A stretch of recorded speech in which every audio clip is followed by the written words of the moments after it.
So the dominant theme that I think impacts the U.S. mindset about China today is the word containment. And it's understandable. If you're the U.S. and you have had the leading global economy for 150 years and not really taken China as a serious competitor until relatively recently, the idea of treating China as an equal is an emotionally very hard thing to do because you've always been number one. And by the way, this is not very different than the Qing dynasty in the 18th and 19th century. So when Great Britain came over as the leading country in terms of economic performance in the world and said, here are all of the wonderful inventions, things we have as a result of the Industrial Revolution, the response from the emperor was basically, we don't need any of those things. So this position of the US of we are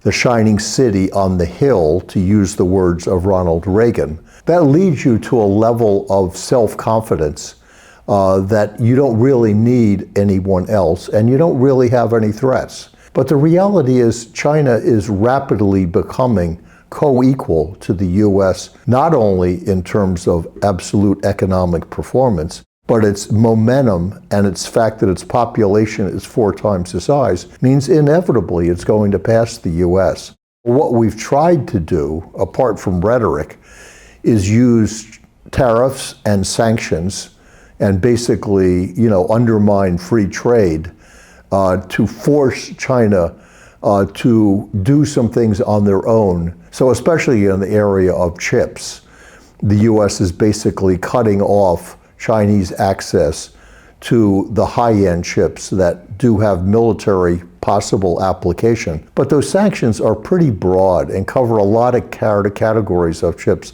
that frankly have nothing to do with military applications.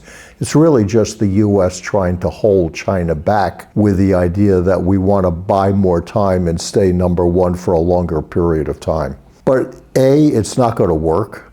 I would argue that when we look back at the impact of these sanctions on China, we're going to discover that we motivated China to invest more and go faster and become independent of the US in areas like chips. So we need the US to basically accept that China is already close to co-equal economically, and how quickly it's moved on the issues related to advanced technologies. So why not, given that China is the most attractive market out there, why don't we, instead of contain, try to compete? Which means, what are the natural competitive advantages that the US has?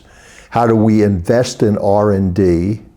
How do we improve our education system so we produce more STEM students and get close to the number that China produces? But that way, it's a win-win. Then the competition is healthy competition, and the US actually starts dealing with some of its own challenges rather than trying to drag China down. When is that shift going to take place? Who knows?